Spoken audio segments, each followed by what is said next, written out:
hari ini kita akan berbincang-bincang dalam satu tema tentang sejumlah proyek infrastruktur yang sudah, sedang dan akan dilaksanakan oleh PU PRP Kabupaten Tanah Laut. Baik saudara pendengar, sebelum kita masuk ke sejumlah proyek di 2024, kita flashback dulu evaluasi di tahun 2023. Kegiatan infrastruktur yang mungkin juga dengan non infrastrukturnya tahun 2023 dan dengan rencana dan yang dilaksanakan, presentasi atau hal-hal lain yang perlu disampaikan. Silakan Pak. Baik. Syahril. Okay. Baik, terima kasih Bunda. Assalamualaikum warahmatullahi wabarakatuh. Waalaikumsalam warahmatullahi wabarakatuh. Kami menyapa dulu sebelumnya pada kegiatan Takso Program Tanah Laut Menyapa, sebuah program kegiatan yang amazing, luar biasa, karena ini menghimpun tali silaturahmi antara pemerintah daerah dan masyarakat bisa berkoordinasi secara langsung. Kita berikan apresiasi untuk kegiatan ini. Kemudian kita menyapa juga seluruh masyarakat di Tanah Laut dimanapun bisa menangkap siaran ini. Kami yang mewakili rekan-rekan di PUPR mengucapkan selamat pagi. Kemudian masih dalam suasana Idul Fitri. Betul. Memohonkan maaf lahir batin. Mudah-mudahan ibadah kita di bulan puasa tadi jadi rahmat dan diterima Allah Subhanahu wa Ta'ala. Amin. Oke, kembali ke tema yang ada. Terima kasih sudah diundang pada kegiatan Talam Menyapa terkait tema 2023 dan 2024. Nanti ditambahkan rekan-rekan bidang secara spesifik. Baik. Saya menggambarkan secara umum dulu. Kalau Bunda tadi bilang proyek, kalau sekarang mungkin namanya trennya program kegiatan gitu ya. Kalau dulu proyek. Proyek rasa gimana gitu Pak ya. Kalau proyek, istilah proyek itu kembali nama baru itu istilahnya pimpinan proyek katanya. Sekarang PPK kan, pejabat pembuat komitmen. Betul. Okay. Jadi begini, alhamdulillah kita di 2023 sudah menyelesaikan beberapa target RPJM yang dimana sesuai Perda Nomor 6 Tanah Laut 2016 tentang pembentukan dan susunan organisasi perangkat daerah, PUPR dibentuk. Kemudian berdasarkan Perbub Nomor 34 Tahun 2017 tentang uraian tugas Dinas Pekerjaan Umum, Penataan Ruang dan Pertanahan, diantaranya melaksanakan kegiatan yang jadi urusannya ya di bidang secara umum di bidang kesekretariatan. Kemudian hal teknis lainnya ada bidang Bina Marga yang dikomandoi oleh Pak Dewi dan kawan-kawan. Itu melaksanakan urusan-urusan terkait pelaksanaan jembatan, jalan, dan infrastruktur lainnya. Kemudian di bidang sumber daya air, kebetulan Kabitnya sedang ada rapat di Banjarmasin, jadi diwakili dua rekannya hari ini Pak Arif. Nah, ini menyangkut kegiatan-kegiatan program penanganan sumber daya air, irigasi sungai rawa, normalisasi sungai, talut, kemudian perlindungan abrasi pantai dan lain sebagainya. Kemudian di sisi lain ada bidang tata ruang dan pertanahan, Pak Ulil dan rekan yang menangani urusan ketata ruangan. Dan alhamdulillah di tahun 2002 tadi ada target besar yang bisa kita selesaikan, yaitu tentang Perda Tata Ruang terbaru yang alhamdulillah sudah diperdakan di tahun 2023 tadi. Kemudian ada pula dari bidang pertanahan Pak Rido dan rekan-rekan yang tupoksinya mengurusi konflik-konflik pertanahan. Tapi harapannya nggak ada konflik ya. Tapi kalau nggak ada konflik, harapannya nggak ada, tapi ternyata ada gitu ya. Nah, jadi keberadaannya dibentuk untuk itu, kemudian memediasi kerjasama dengan bidang pertanahan terkait urusan PTSL, pengadaan tanah secara langsung yang kita melaksanakan hibah dari pemerintah daerah bekerja sama dengan Badan Pertanahan Nasional. Alhamdulillah di tahun 2002 tadi menyelesaikan target untuk sertifikat PTSL di 8.273 sertifikat, alhamdulillah.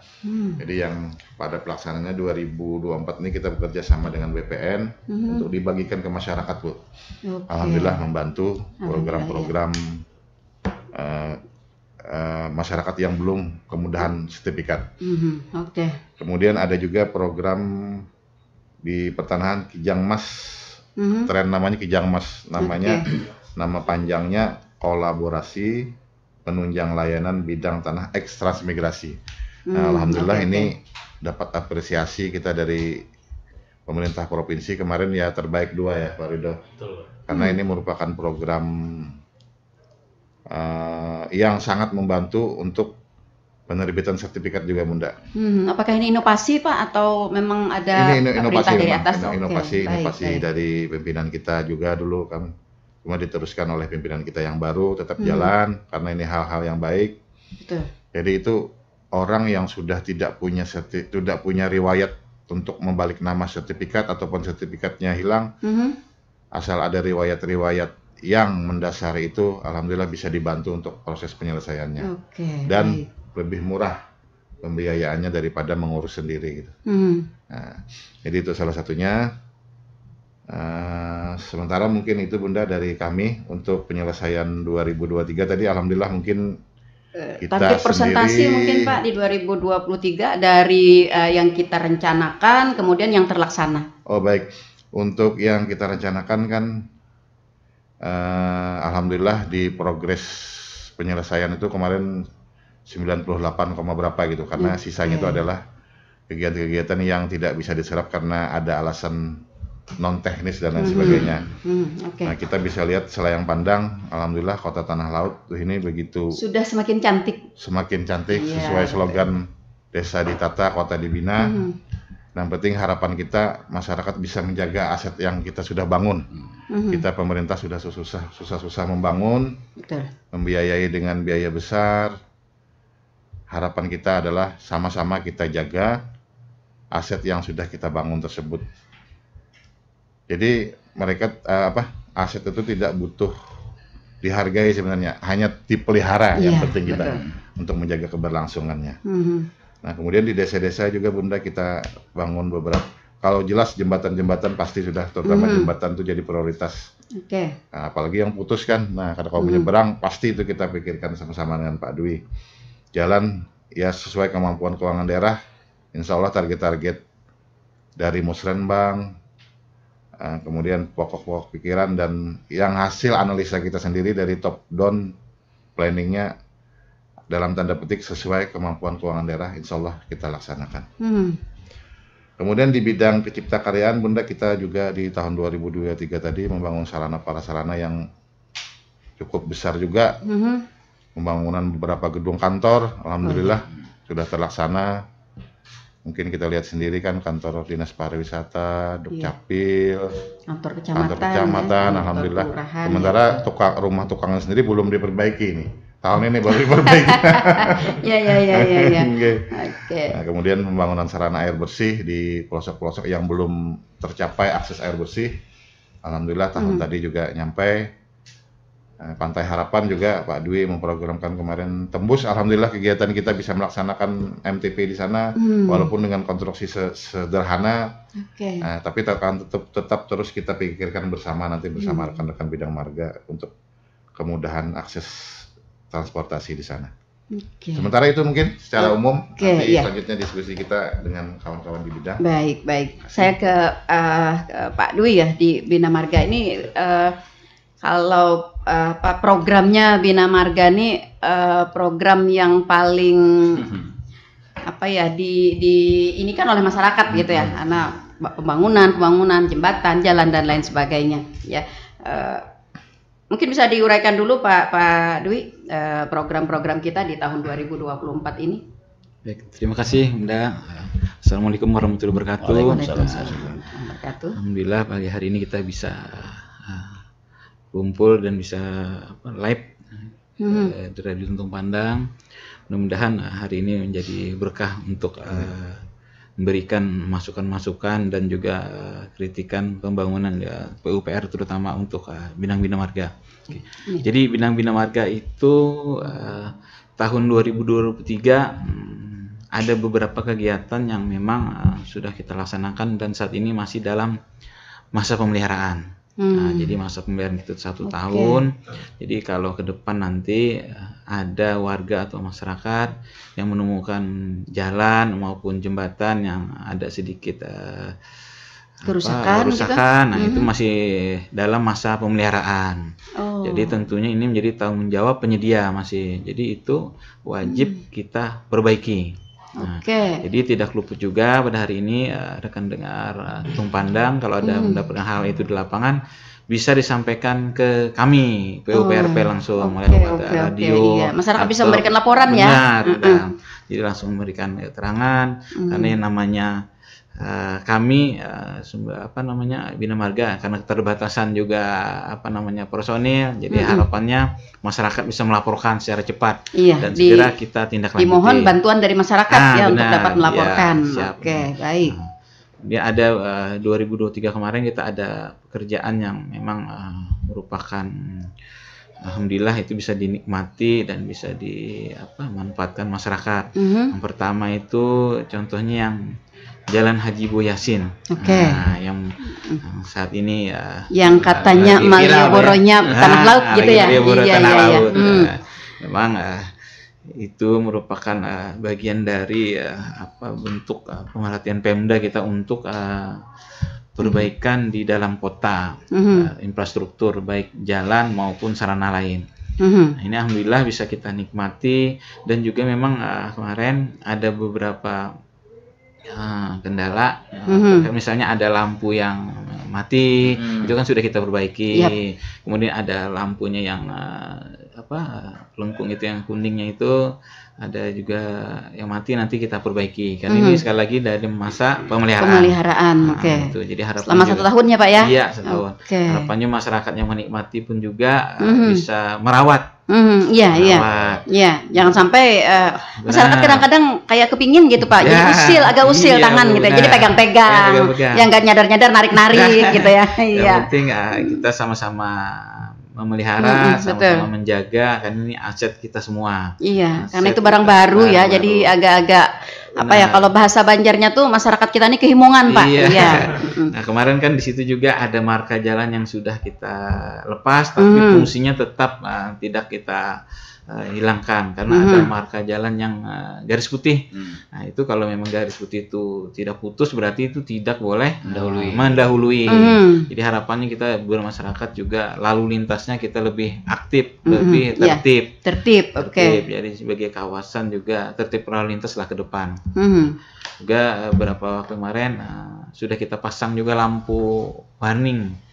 Like yang kuning itu Bu, hati-hati. Nah, itu juga merupakan bentuk perhatian kita biar tidak terjadi hal-hal yang tidak diinginkan. Kemudian juga kemarin kita sudah laksanakan pembangunan jembatan di Pemalongan dan Tebing Siring. Nah, ini juga perhatian kita untuk masyarakat karena ini bagian dari akses yang terdampak banjir beberapa waktu lalu.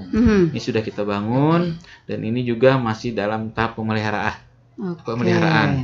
Mudah-mudahan ini juga menjadikan aktivitas warga menjadi lebih cepat, tidak terganggu, lebih lancar, betul. Maupun pertanian, aktivitas masyarakat melewati daerah tersebut. Kemudian tadi Pak Kadis sudah menyebut juga kita melakukan perbaikan di jalan Pantai Harapan. Yang kemarin saya dapat laporan juga dari Kades tempat, jembatan gantung sekarang ini posisinya ambruk. Iya, ada kendaraan yang masuk kayaknya kemarin. Kami tindak lanjuti kemarin, kami sudah cek. Harapannya ini karena jalannya belum efektif benar, harapan supaya jembatan gantung ini kita tangani cepat. Kemarin sudah dicek Ibu, jadi masyarakat Pantai Harapan bersabar, kita akan lakukan perbaikan secepat mungkin. Dan ini akses satu-satunya apabila jalan yang sudah kita bangun itu masih becek ataupun terendam, jadi tidak bisa melewati. Kemudian juga kita ada perbaikan jalan di Bajuin Tanjung.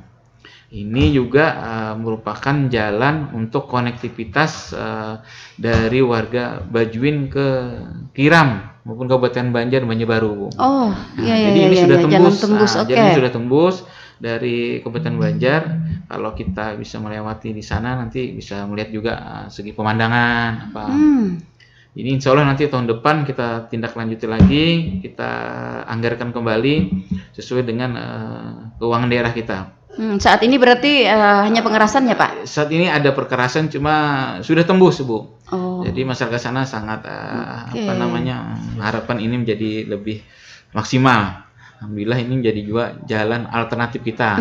Iya, betul. Hal-hal yang tidak membuka akses ya. Iya, betul. Nah, kemudian jika kita melaksanakan jalan Ranggang Dalam Pagar Besar, ini yang di Ranggang Dalam Pagar Besar itu akan mempercepat waktu kita juga. Nah, jadi dari Jalan Poros Pakisung Pelihari itu nanti bisa lewat Ranggang Dalam Pagar Besar.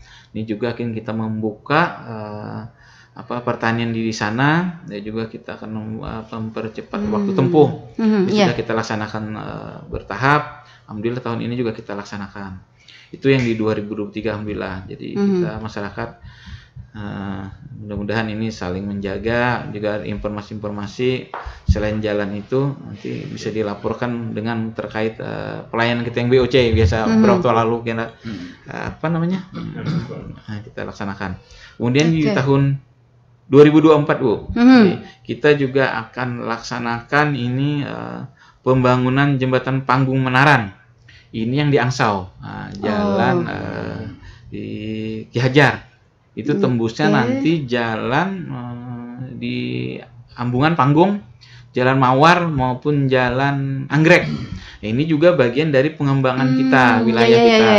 Apabila ada di dalam perkotaan nanti melalui kemacetan bisa kita urai lewat jalan alternatif. Betul. Kita saat ini juga beberapa waktu lalu kemarin kan macet kita sering terjadi kemacetan, apalagi pada hari-hari besar ya libur panjang gitu ya, tahun baru ya. Betul, tahun ini kita laksanakan. Kemudian juga jembatan Kuala Tambangan.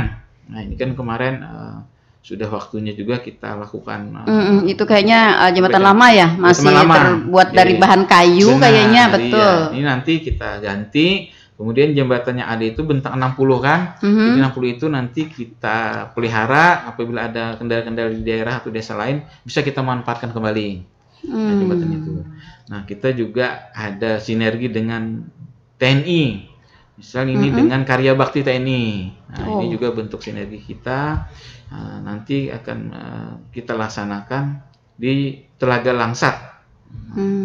Insya Allah ini juga dengan TNI ini kita bersinergi, mudah-mudahan bisa membuka daerah-daerah yang masih belum tembus jalannya. Ini juga kegiatannya berarti berupa jalan dan jembatan. Jalan dan jembatan kita bangun. Nah, mungkin itu sementara yang dapat saya sampaikan. Mungkin nanti ada interaktif dengan masyarakat bisa kita sesuaikan lagi. Terima kasih. Wassalamualaikum warahmatullahi wabarakatuh. Waalaikumsalam warahmatullahi wabarakatuh. Baik, saya ke Pak Ulil ya, ke Pak Ulil. Oke, baik. Di bidang tata ruang tadi disebutkan oleh Pak Kepala Dinas, tahun ini tadi kita menyelesaikan sebuah pekerjaan yang besar ya, yaitu peraturan daerah tentang tata ruang. Ya, ini apa yang menjadi sebuah komitmen di dalam Perda tata ruang kita yang baru, Pak Ulil?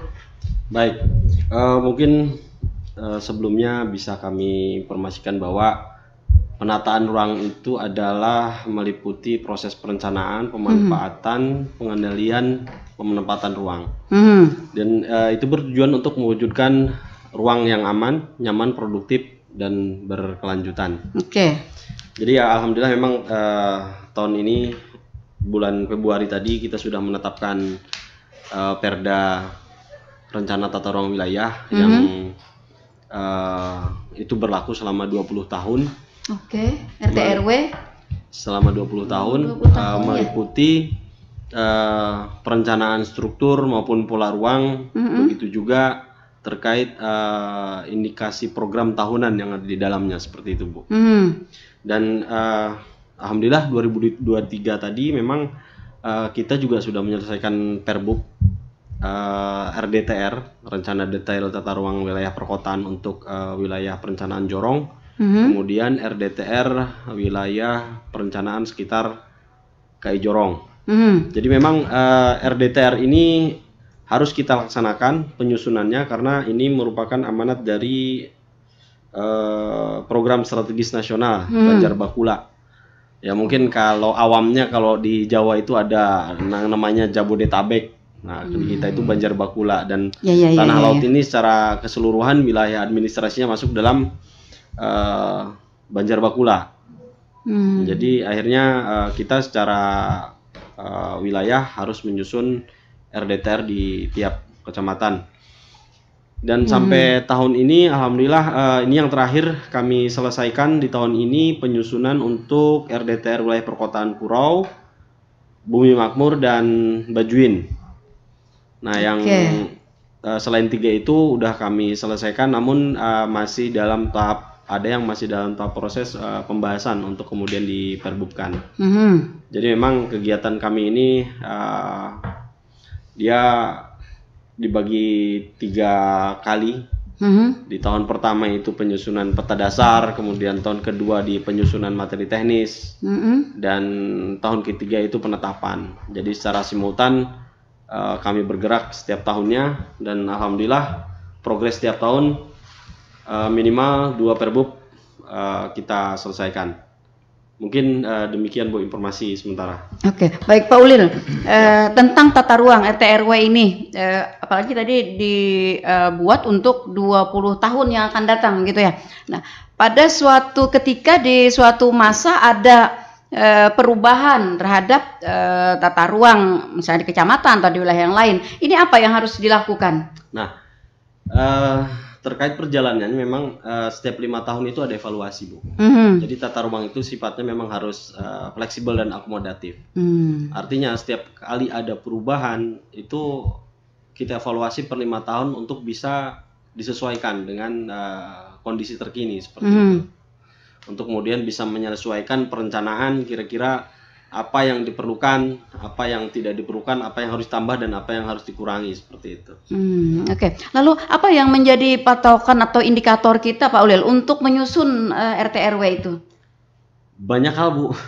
Jadi memang ini adalah kerja kolaboratif antar semua SKPD karena kita ini mengatur interpolasi. Karena masing-masing SKPD teknis juga punya program maupun kegiatan yang memang secara kewilayahan itu tertumpang tindih. Seperti itu. Jadi kita di tata ruang itu mengatur interpolasi itu agar semua program bisa berjalan seperti itu. Iya, ada kadang-kadang yang ini sebenarnya adalah wilayah pertanian begitu ya, tapi nanti dipergunakan atau dialih fungsikan menjadi perumahan. Betul. Nah, ini apakah juga menjadi objeknya dari tata ruang? Betul Ibu, termasuk itu juga yang kami atur. Jadi ketika itu ada kawasan pertanian kemudian bertampalan dengan kawasan permukiman, maka di situ ada ketentuan umum zonasi yang kita atur, batasan maupun luasan, mana yang boleh, mana yang tidak boleh, mana yang sesuai dan mana yang tidak sesuai, seperti itu. Oke. Selama kurun waktu sebelum RT/RW tahun ini ditetapkan, di pelaksanaan RT/RW kita di belakang kemarin, ada berapa kali perubahan Pak Ulil? Karena kelihatannya Pak, oleh masyarakat kita ada beberapa bangunan atau ada beberapa ruang yang dirubah dan lain sebagainya. Ya. Jadi memang terakhir itu di 2016 penetapan Perda 3, kemudian karena ada perubahan nomenklatur, termasuk kita juga harus bisa mengakomodir UCK yang baru, sehingga harus disesuaikan dan dibentuklah Perda baru. Nah, terhadap perjalanannya selama RT/RW 2016 itu memang kami juga mengakomodir perubahan-perubahan yang ada, termasuk perubahan kayak fungsi ruang, pemanfaatan segala macam yang memang belum terakomodir saat itu sudah kami akomodir dalam satu kajian. Jadi memang bisa difahami mungkin saat Perda 2016 yang dulu itu masih minim data maupun ya tidak terkolaborasi dengan bagus seperti sekarang seperti itu, Bu. Oke, kalau boleh tahu juga, apakah dalam penyusunan RT RW kita yang baru ini ada semacam andil dari masyarakat gitu untuk menyampaikan aspirasi mereka? Itu jadi satu kewajiban, Bu. Karena dalam prosesnya secara pengaturan memang masyarakat itu dilibatkan. Seperti contoh, dalam proses penyusunan selain kita melakukan ekspos, kita juga harus mengadakan konsultasi publik. Dan itu disyaratkan harus berapa kali seperti itu. Itu harus ada berita acara dan segala macam, dan itu bagian dari persyaratan. Jadi satu langkah aja tidak kita penuhi, itu tidak bisa lanjut prosesnya seperti itu. Oke, baik. Saya ingin menekankan ini bahwa ketika tata ruang kita ini ditetapkan gitu kan, ini adalah andil besar juga dari aspirasi masyarakat, sehingga pada suatu ketika masyarakat misalnya mengetahui ada kenapa ini dibangun di sini, kenapa ini jadi begini. Nah, padahal itu sebenarnya sudah dilakukan, ada konsultasi publik dan masukan-masukan dari warga masyarakat kita. Ya. Oke, baik. Saya ke Pak Edo, ini juga tahun 2023 ya, untuk sertifikat ini menjadi sebuah tren yang sangat gempar juga di masyarakat dengan PTSL kita, kemudian dengan Kijangmas kita ya. Oke, ini bagaimana Pak Edo pelaksanaan di tahun 2023 dan perencanaan kita kembali di tahun 2024? Sebelumnya terima kasih Bunda. Selamat pagi para pendengar Radio Tuntung Pandang Tanah Laut.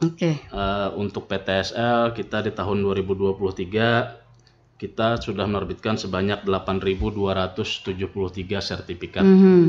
Dan itu nantinya akan kita bagikan di tahun 2024, Bu. Kemarin kita baru saja membagikan di Kecamatan Batu Ampar.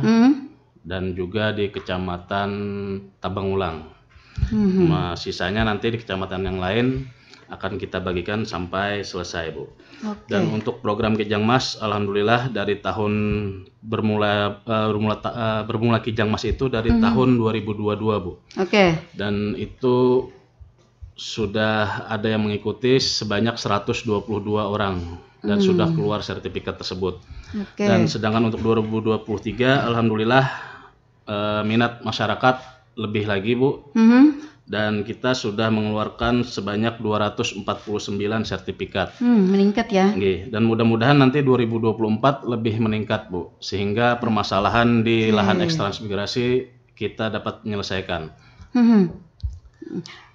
Presentasi Pak Edo, pendataan kita dari wilayah kita di Kabupaten Tanah Laut dengan masalah tanah ekstransmigrasi ini, prosentase yang sudah kita laksanakan saat ini dengan yang masih tertinggal itu kira-kira di target berapa kita akan menyelesaikannya?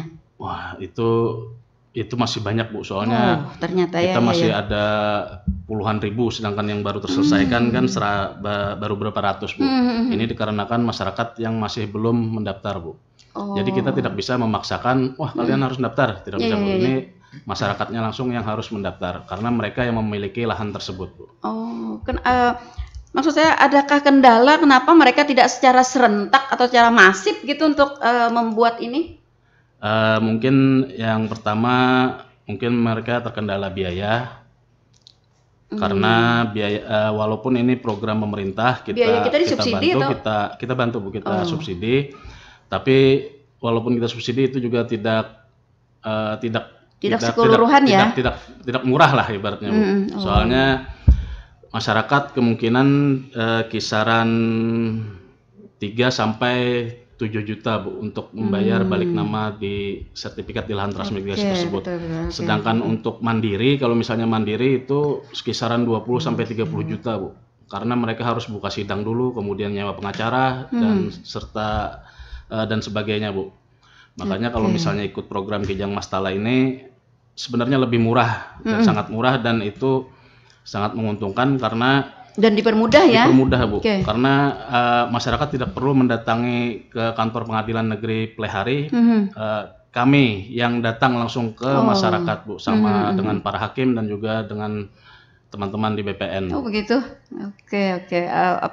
Program sidang jemput bola begitu ya? Iya. Di tempat. Oke, baik. Dan 2024 kita berharap keluarga kita yang berada di eks-transmigrasi ya akan dapat lebih antusias begitu ya. Betul. Untuk menyelesaikan, sehingga ini permasalahan pertanahan untuk eks-transmigrasi ini dapat segera diselesaikan, meskipun tadi kalau kata Pak Edo banyak sekali begitu ya, masih banyak sekali gitu yang harus kita selesaikan. Dan, baik, ya kita ke suara pendengar terlebih dahulu. Aduh, banyak ternyata Pak suara pendengar kita. Iya, ada rekan Iman di Plehari. Ulun saran hajapang Pak Ai. Nah, sebagai masyarakat Plehari, bagusnya aliran sungai yang disiring Minatirta yang baru dibuati iwak hias atau pemandangan ikan lainnya. Seperti di Jawa-Jawa tuh, orang Jawa berarti rancak Jawa sih Den. Makasih. Ya, oke, baik. Yang kedua ada Pak Udin sedunia, betakun na Jepang Pak Ai. Pangarukan sungai-sungai apabila pulang jar Pak. Nah, pina mulai badangkal Pak Ai sungai-sungainya di Plehari nih. Oke, nomor 2. Nomor 3 ada Pak Ahmad di Pabahanan, bertanya Pak, kita nih kada diisi Pak Ai rasanya panggung permanen atau panggung sanggar gasan anak muda berkumpul dan berkreasi. Tuh aspirasi buhan band. Mun kawa dia agendakan tuh Pak Ai diulahakan. Nah, maaf, terima kasih. Pak Ahmad di Plehari. Kemudian ulun baca dulu Pak ya, nanti kita akan bahas satu-satu. Yang berikutnya betakun hajab pang Pak Ai nah juga ada Umi di Santul. Santul itu mana sih? Bahanan dalam. Oh begitu. ada ternyata ya Santul, bukan Sentul ya. Amun pembangunan jalan-jalan tani gasan kenyamanan bohan bahuma itu di PU kah atau Dinas Pertanian kah Pak? Karena ulun rasa masih banyak jalan gasan petani belum memadai. Terima kasih. Yang berikutnya ada rekan Unai di Pulau Sari. Permisi, 4 petakun jembatan petir di Kekurau tuh layak dibikin baru kah Pak? Atau cukup jembatan jalan besi yang baru itu aja kah? Nah, nanya aja Pak Ai. Jangan sarik maksudnya. Baik, yang berikutnya ada rekan Surya di Plehari. Air mancur di muka Balairung. Wan kantor perizinan tuh kada dipungsikan lagi kah Pak? Bagus tuh Pak Ai, padahal jadi menambah destinasi kota lagi Pak. Sayang bakulat Pak Ai, kada dipakai aktif lagi. Baik, Surya, itu dulu Pak yang kita tanggapi. Baik, mungkin bisa langsung ditanggapi Pak Sahril. Baik, terima kasih atas saran masukan pada PUPR. Ada beberapa hal yang bisa kami tanggapi, nanti selanjutnya ditajamkan oleh kawan-kawan bidang. Okay. Yang pertama terkait siring, alhamdulillah kita sudah menyelesaikan pembangunan tadi jadi sebuah destinasi wisata baru. Kemudian itu jadi bagian unsur teknis yang berproses untuk drainase perkotaan kita. Saran beliau tadi Pak siapa namanya? Pak Iman. Pak Iman, terima kasih Pak Iman.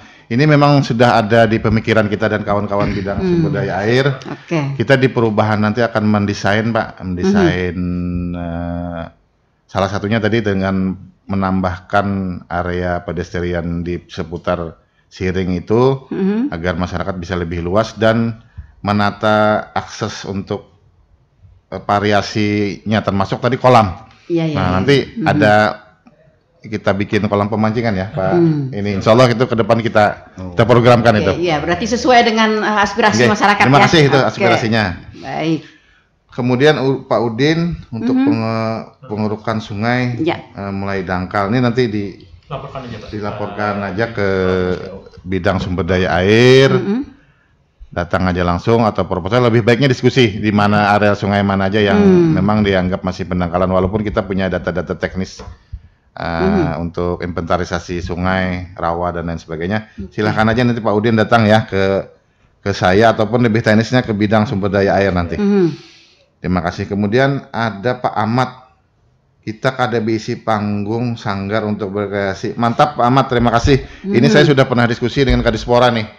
Pak Kadis PU katanya kita ini setiap ada event besar, Habib Syekh dan lain sebagainya menyewa tarus. Betul. Nah, KDBIC kah kita pemerintah daerah nang kawa panggung langsung sudah steknya tuh sudah tinggal masang-masang sound selesai gitu.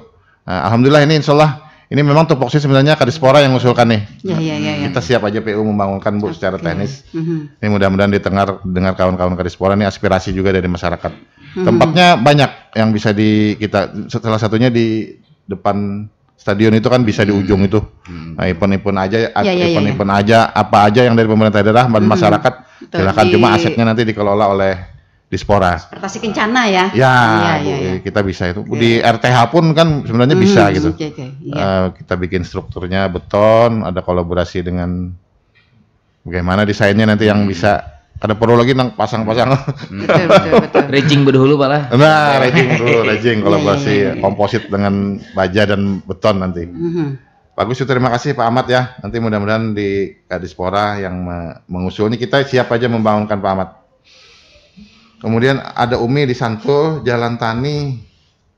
Ya, kita tahan dulu Pak. Ada pendengar kita yang bergabung melalui telepon langsung. Ya, suara pendengar selamat pagi. Suara pendengar selamat pagi.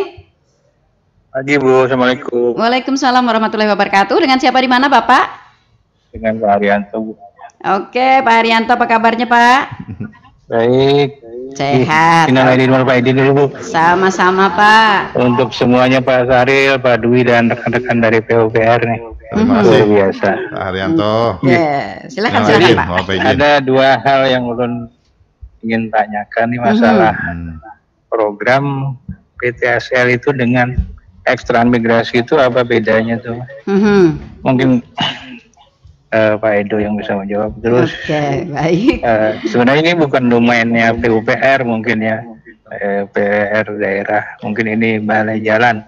Nah, terkait dengan jalan provinsi ini sering kita temui ada mereka mau perbaiki lubang, cuma dibiarkan begitu aja, tidak sekali dua kali terjadi kecelakaan gitu loh. Nah, saran aja nih, mungkin Pak Dwi nanti bisa nyampaikan ke balai jalan kalau misalnya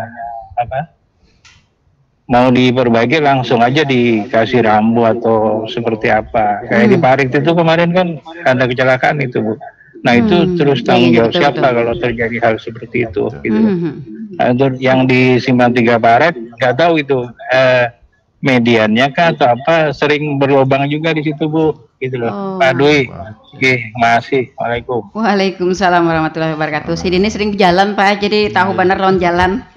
Terima kasih Pak Haryanto. Baik, mungkin bisa langsung ditanggapi. Ya, pertama terima kasih dulu Bang Haryanto, beliau ini pemerhati juga Bu. Betul. Ini sering diskusi juga dengan kita. Secara teknis mungkin saya serahkan ke bidang aja bisa. Silakan Pak Edo, tentang perbedaan antara program PTSL dan ekstransmigrasi. Yang Kijang Mas tadi ya. Terima kasih banyak Bapak atas pertanyaannya. Untuk PTSL itu adalah pendaftaran tanah sistematis lengkap. Pendaftaran tanah sistematis lengkap ini adalah instruksi Presiden nomor 2 tahun 2018 tentang percepatan pendaftaran tanah sistematis lengkap di seluruh wilayah Republik Indonesia. Yang kami biayai untuk PTSL ini adalah tanah yang sudah terukur mulai dari tahun 2007 dulu sampai tahun 2020 kalau tidak salah. Nah, itu sudah terukur tapi belum diterbitkan sertifikatnya. Nah, makanya dengan program PTSL kami menggunakan dana hibah untuk menerbitkan sertifikat tersebut.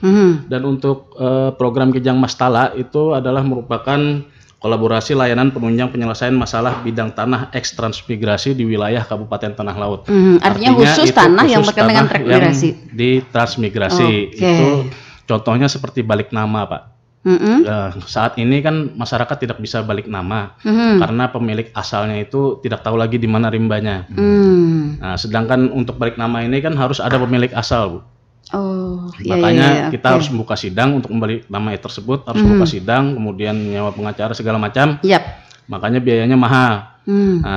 Kemudian karena banyak masyarakat yang memiliki kendala tersebut, makanya kita memiliki inovasi terbaru, yaitu yang Kijang Mastala ini untuk membantu masyarakat lahan eks transmigrasi untuk balik namanya, Bu. Oke. Kiranya itu aja, terima kasih. Oke, itu perbedaannya ya Pak Har. Kalau PTSL, kalau yang saya tangkap tadi adalah tanah umum, khususnya tanah yang sudah terukur di tahun-tahun yang lalu. Kemudian kalau eks transmigrasi itu khusus tanah-tanah yang berada di wilayah transmigrasi, karena kita tahu Kabupaten Tanah Laut ini kalau tidak salah 60% ya adalah penduduk transmigrasi, seperti itu. Oke, dapat dipahami. Oke, yang kedua tadi dengan jalan ya, dengan jalan provinsi yang sering terjadi kerusakan ya, perbaikannya bagaimana?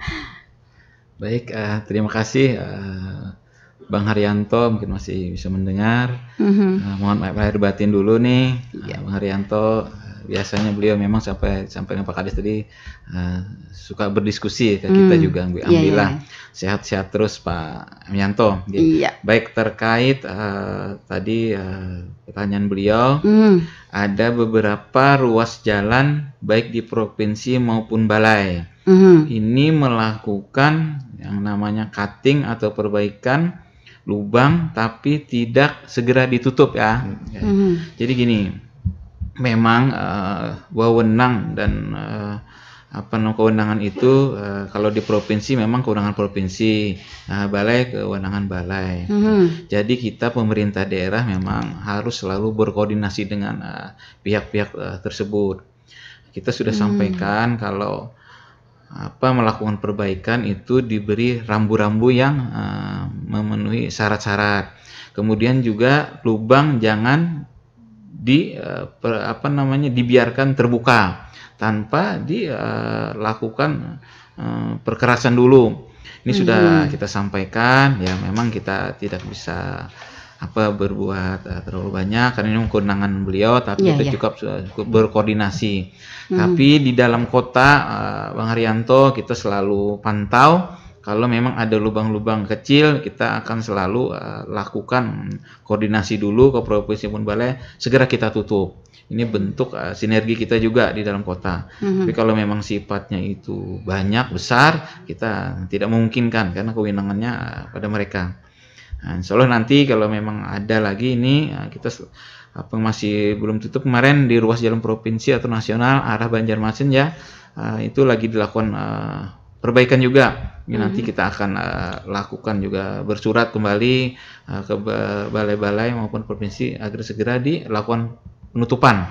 Nah, kemudian juga tadi ada di Simpang 3 Parit. Ini bilang Bang Haryanto, selalu timbul lubang itu, ada penurunan. Nah, ini kayaknya memang di bawah itu ada pergerakan tanah, ada arus. Nah, mungkin ada sumber air, sehingga merusak dari struktur tanah di bawah. Padahal ini sangat dekat dengan Jalan Haji Bu Yasin yang sudah kita lakukan perbaikan. Nah, kemarin di ruas jalan kita waktu pembangunan di Ibu Yasin itu sudah kita crossing. Itu Bang Haryanto dari asrama Polres, limpasan air dari Gagas Barata itu, kemudian dari terminal sudah kita crossing, itu juga sudah mengalir dengan baik ke arah jembatan di Parit. Nah, ini nanti karena kewenangan balai, sekali lagi kita akan melakukan koordinasi. Mudah-mudahan di dalam pemeliharaan balai akan dilakukan perbaikan. Memang ini beberapa kali sudah kita lakukan penambalan, tapi tetap turun. Nah, ini mungkin menjadi lebih perhatian kita. Di bawah agregat itu mungkin ada struktur tanah yang tergerus. Mungkin seperti itu, Bunda. Oke, dapat dipahami ya Pak Haryanto. Ya, untuk jalan-jalan provinsi ya karena kewenangan balai, PUPR berkewajiban hanya melakukan kerjasama ya Pak ya, kerjasama. Koordinasi ya. Jadi masyarakat diharapkan bersabar untuk perbaikan, tidak bisa segera karena mungkin balai juga banyak antriannya begitu ya, banyak antriannya karena seluruh provinsi yang ditanganinya. Oke, baik, kita ke pendengar yang sudah bergabung tadi. Pak, ada Umi di Santul tadi ya tentang jalan-jalan tani gasen kenyamanan buahannya bohuma di PUK atau Dinas Pertanian kah Pak? Oke. Baik, kita lanjutkan ya. Cuma sebelum yang ke Umi, ke Unai dan saya tadi lanjuti Pak Dwi tadi, saya malah sering kita koordinasi Pak Dwi, Pak Kadis tolong segera juga konfirmasi. Saya langsung ke Kepala Balai Bu, saya WA langsung. Sampai ke PPK-nya juga, tolong segera ini masyarakat kami Pak bahaya, tolong segera di sampai kata Pak Bupati kan kalau lambat mereka tambal aja sudah, yang penting aman masyarakat. Jadi sejauh ini cuma memang responnya baik aja. Cuma hanya saja mungkin kelambatan itu karena ada antrian-antrian begitu Pak ya, ada banyak. Kita selalu koordinasikan itu. Baik, tadi Umi Santul, selamat siang Umi. Terkait jalan usaha tani, ini kewenangannya memang ada di Dinas Pertanian. Karena mereka punya daftar-daftar ruas jalan usaha tani yang di SK-kan Pak Bupati. Jadi untuk kewenangan itu ada di Dinas Pertanian ya. Kalau kita menangani jalan kabupaten, jalan desa sesuai SK jalan kita. Kemudian Unai di Pulau Sari, Jembatan Petir ya. Jembatan Petir ini punya provinsi ya Pak Dwi? Pak Dwi. Ya, siap. Mungkin menambahkan apa yang disampaikan Pak Kadis tadi, mengulang kembali dengan Umi Santul, mohon izin Pak Kadis. Di situ tadi ditanyakan jalan JUT. Jadi kami berharap jalan JUT ini pun juga dari masyarakat sendiri yang lebih aktif. Jadi begini. Maksudnya? Jalan JUT itu kan memang kewenangan pertanian. Tapi kita tidak menutup kemungkinan untuk meningkatkan jalan itu menjadi ruas jalan kabupaten. Misal begini, petani akan kesulitan apabila jalannya tidak maksimal. Sekarang kan petani ini memulai dengan pertanian, misal ada traktor, kemudian ada panen itu dengan kombain. Ini kan memerlukan jalan yang lebih besar, sehingga akselerasi percepatan petani menjadi lebih cepat. Nah, ya harapannya kalau memang jalan itu mau ditingkatkan, bisa disesuaikan. Misal ke JUT, masyarakat bisa untuk diserahkan ke PU Bina Marga. Akan kita tingkatkan kembali untuk mendukung pertanian. Jadi memang banyak petani ini kesulitan untuk membawa hasil panen karena memang jalannya tidak memadai. Sehingga nanti kita akan sesuaikan kembali sehingga jalan-jalan masyarakat pun nanti akan simpul-simpulnya kembali membangun sehingga menjadi lebih cepat. Yang penting asetnya jelas. Kemudian harapannya juga ini petani bisa menghibahkan tanahnya agar menjadi jalan itu menjadi lebar. Jadi lebar bisa dihibahkan, ada prosesnya sehingga kita paling 3 meter 4 meter itu sudah cukup sehingga menjadi lebih cepat. Petani menjadi lebih mudah. Jadi orang Banjar itu orang kada bersanggul-sanggul lagi menghambin. Jadi lebih cepat. Yang menukar pun langsung ke lokasi. Jadi lebih cepat. Kemudian Unai tadi ada di Pulau Sari ya, terkait Jembatan Petir nih Pak Kadis. Jembatan Petir ini memang dulu memang ruas jalan provinsi. Sekarang sudah dilepas. Jadi menjadi kewenangan kabupaten. Kemudian kita ini ada beberapa waktu lalu kemarin terendam juga itu Pak Kadis daerah situ. Jadi kemarin sudah kita cek. Sudah kita lakukan pengecekan, mungkin nanti kita lakukan peninggian supaya tidak terendam di jalan di pasar pasar pagi ya, nggak salah di Gurau itu.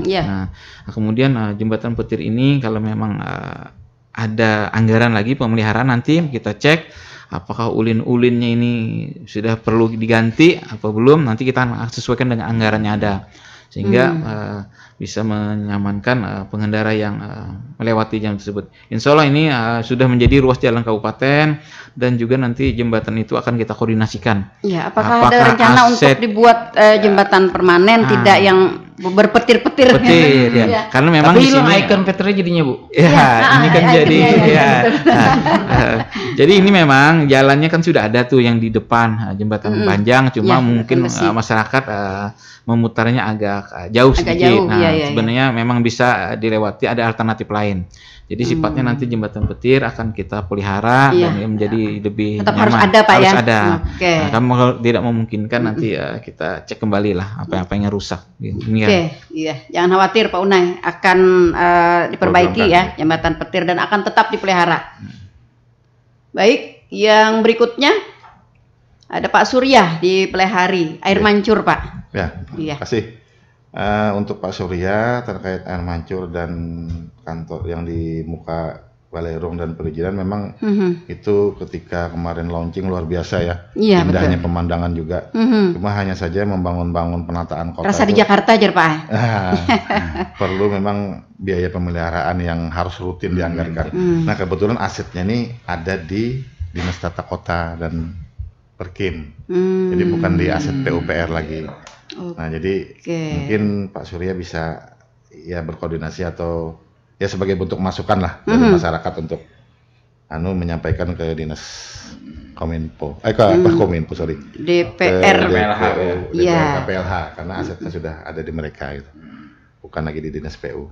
Nah, mungkin sementara itu tadi udah hal-hal terkait yang sudah kita diskusikan dengan suara pendengar maupun yang lain SMS atau lain WA nanti. Oke, baik, saya masih ingin ke pertanyaan yang tadi disampaikan oleh Pak Udin Sedunia tentang pengerukan aliran sungai.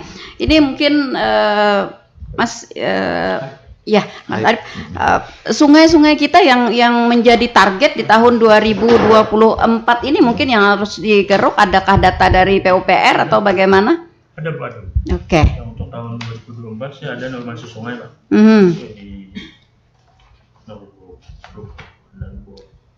Kita ada normalisasi ya, jadi Pak Udin mungkin yang Pak Udin lihat mungkin nanti akan termasuk di dalam program di 2024. Kalau mungkin bisa aja Bu koordinasi ke PO kan, daerah sungai mana yang akan yang terjadi pendangkalan tadi ya Pak ya.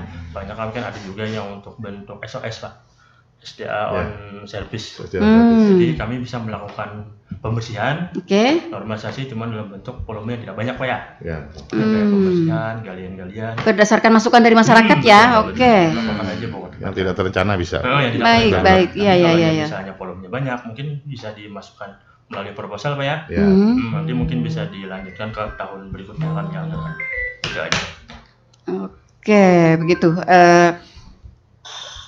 Sungai-sungai yang menjadi target kita, apakah hanya berada di ibu kota kabupaten atau tersebar di 11 kecamatan Kabupaten Tanah Laut? Jadi wilayah sungai yang kita rawat itu berada di daerah Kabupaten Tanah Laut ya.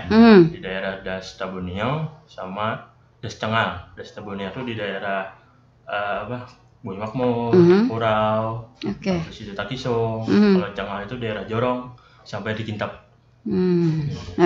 Daerah dan sungai.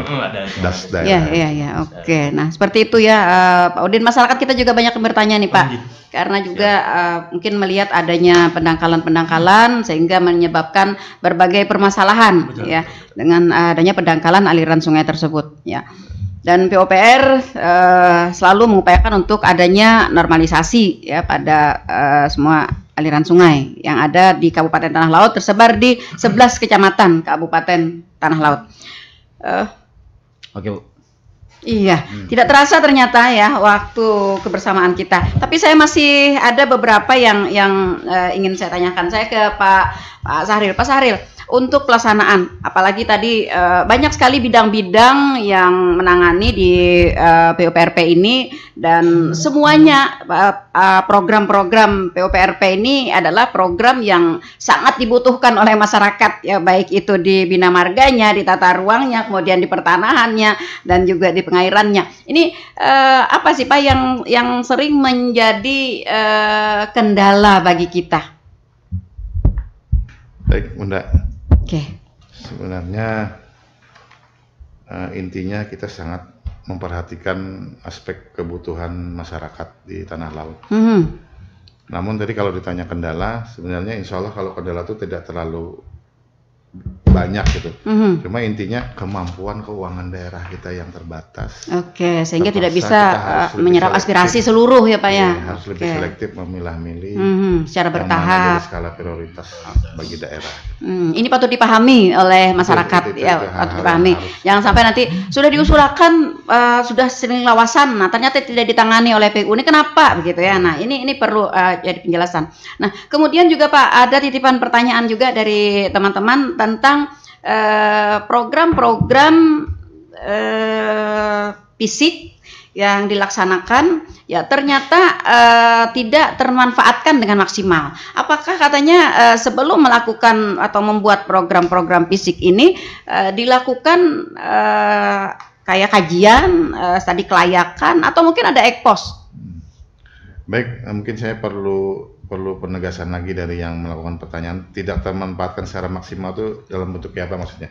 Karena yang kita laksanakan ini adalah sumbernya memang dari bottom up planning. Artinya di wilayah perencanaannya udah didiskusikan dengan masyarakat bahwa ini yang jadi skala prioritas. Misalnya A, B, C, yang diperlukan A, jalan, jembatan didahulukan dengan jembatan pagat daripada jalan. Ya, betul. Itu mungkin itu anunya filosofinya begitu. Nah, jadi kalau tidak termaksimalkan itu mungkin saya butuh lebih dipertegas lagi gitu tentang itu. Kalau yang kita laksanakan itu alhamdulillah tadi memang berdasarkan hasil analisa kita dan hasil proses perencanaan yang dari bawah. Termasuk musrenbang, Bu ya. Iya, betul itu garis dasarnya di situ kan. Oke. Kalau misalnya pembangunan dari lain mungkin misalnya ada bangunan nih Pak ya, ada bangunan setelah dibangun ternyata belum digunakan. Nah, ini mungkin yang mungkin saya menghayalnya seperti itu, mungkin yang tidak termanfaatkan dengan maksimal. Ada bangunan setelah dibangun tapi tidak digunakan. Salah satu contoh mungkin ada bangunan kita di Gunung Kayangan yang di tengah itu. Misalnya bangunan apa itu, Bu? Apa ya, kayak Menara Pandang apa ya? Itu ya. Nah, ya itu masyarakat selalu menanyakan. Ini untuk apa sih? Kenapa dibangun gitu? Iya, kenapa tidak dimanfaatkan? Nah, kembali ke objeknya, Bu ya. Kalau Menara Pandang filosofinya ini mungkin dinas yang membangun nih, yang tahu nih. Itu tuh rasanya Menara Pandang tuh dari pariwisata, Bu. Mungkin kembalinya pertanyaannya ke sana nanti. Apakah ketika SKPD membangun proyek fisik mengharuskan untuk berkoordinasi dengan PUPR atau dengan tata ruang? Ya, kalau untuk tata ruangan pastilah, Bu. Kita kan ada kebijakan teknis, pertimbangan teknis tata ruang untuk itu. Kemudian kalau berkoordinasi itu semestinya enggak terlalu cuma tapi berkoordinasi tentang terkait teknis tuh hal yang harus kita layani. Misalnya ini Pak mau bangun gedung lantai ini gimana sih pondasinya dan lain sebagainya. Itu jadi kewajiban kami untuk melayani gitu, Bu. Cuma terkait outcome itu mereka ada di dinas yang bersangkutan gitu. Oke. Jadi kita berharap kepada warga masyarakat misalnya melihat adanya bangunan-bangunan atau proyek-proyek pemerintah yang tidak termanfaatkan dengan maksimal dirasa oleh pemerintah dapat melaporkan ya Pak, dapat memberikan masukan mungkin ya, dapat memberikan masukan ke PUPR. Nanti PUPR akan melakukan evaluasi ini sebenarnya ranah di mana begitu ya Pak ya. Oke, baik seperti itu ya. Jadi diharapkan juga memang partisipasi dari masyarakat sehingga masyarakat kita dapat benar-benar memahami arah pembangunan Kabupaten Tanah Laut ini arahnya kemana begitu untuk saat ini dan 20 tahun yang akan datang ya di RT RW kita. Baik, sepertinya waktu kebersamaan kita sudah berada di zona lewat. Kalau kita berbicara masalah PUPRP ini panjang sangat luas ya, sangat panjang dan ini tentunya membutuhkan kerjasama dari semua lini ya Pak ya. Jadi bukan hanya dibebankan kepada PUPR semata, tapi juga ini adalah harus dikerjasamakan partisipasi dari seluruh warga masyarakat. Kita berharap mudah-mudahan apa yang kita sampaikan di pagi hari ini dapat membangun peran serta dan komitmen bersama oleh masyarakat. Baik, saya masih tetap minta closingnya Pak. Silahkan. Terima kasih para pendengar yang ada di seluruh penjuru di Tanah Laut yang bisa menangkap siaran ini. Berdasarkan diskusi ini saya mungkin sedikit closing. Jadi intinya Dinas PUPR yang salah satunya melaksanakan tugas keinfrastrukturan sangat berterima kasih atas segala masukan, kritik, saran terhadap kami. Tentunya kami sangat terbuka untuk hal itu.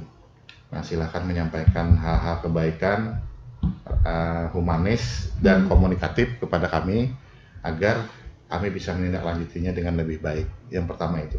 Kemudian sebagai closing statement yang lain, ini sedikit puitis nih Bu. Oke. Kota kita tidak memerlukan pujian yang berlebihan. Dia hanya perlu sentuhan kasih sayang dari hati nurani kita. Mari kita jaga kota Pelihari biar semakin berseri. Terima kasih. Assalamualaikum warahmatullahi wabarakatuh. Waalaikumsalam warahmatullahi wabarakatuh. Luar biasa ya. Pada intinya kita juga mengharapkan adanya kerjasama dari masyarakat untuk memelihara ya pembangunan yang sudah dilaksanakan oleh pemerintah Kabupaten Tanah Laut.